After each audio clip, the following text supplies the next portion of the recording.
President Trump will deliver a speech at the Department of Justice today. The White House says he's expected to talk about restoring law and order. Now, during yesterday's meeting with the NATO Secretary General, President Trump talked about what to expect in his address. Take a listen. All I'm going to do is set out my vision. It's going to be their vision, really, but it's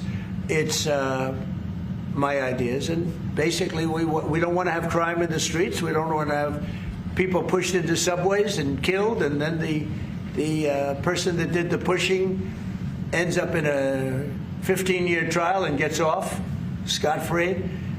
We want to have justice, and we want to have safety in our cities as well as our communities. And we'll be talking about immigration. We'll be talking about a lot of things, the complete gamut.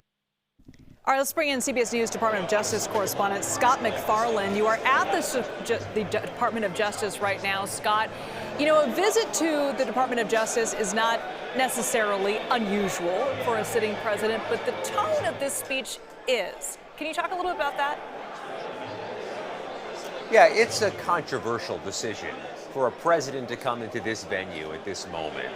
You know, in the Great Hall of the Department of Justice headquarters here in Washington, the Robert F. Kennedy building, it's not customary to have a political leader give a political speech. There's a treasured and protected independence of the FBI, of federal prosecutors, of the Justice Department from political interests. And we have the president here today, according to those who've got concerns about this speech, former employees and some current. You risk eroding that independence the FBI and federal prosecutors maintain. This has the feel, the atmosphere of a political rally. They've been cranking music. There are presidential supporters in the audience. But this is not a rally site. This is the Department of Justice, and we'll see how this event lands after we hear what the president has to say. Yeah, and Scott, it's important to note the Department of Justice has seen plenty of firings and demotions over just the past several weeks. So what will Trump's visit do to morale and staffing? It's a good point. This appearance and this speech does not happen in a vacuum. It's coming amid an historic purge inside the Department of Justice, in which there have been widespread firings of those who handled cases President Trump doesn't like, including the January 6th insurrection prosecutions. There have been a number of longtime civil servants who view themselves as apolitical, who they say have been forced out, forced to retire, forced to resign, saying they don't find there's a place for themselves in the Trump administration Justice Department, or that they've been pressured to leave because of cases they've handled in the past. The content and the tenor of the president's speech will either ease those concerns or fuel those concerns, but it does, again, feel a little less like a governmental venue and more like a rally venue at this moment.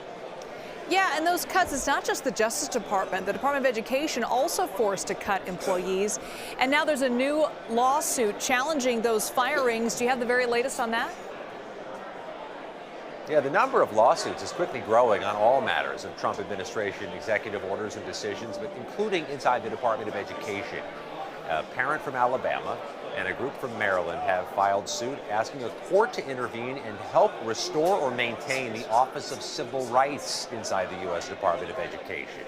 The Office of Civil Rights is the part of that department that helps ensure there's no discrimination against students in education policies and education programs, racial discrimination, discrimination based on sexual orientation. It's unclear the future trajectory of this department, so you now have plaintiffs trying to get the courts to intervene and protect what has been there already. All right, CBS News Department of Justice correspondent Scott MaFarlane, thank you so much. We'll be waiting for those remarks.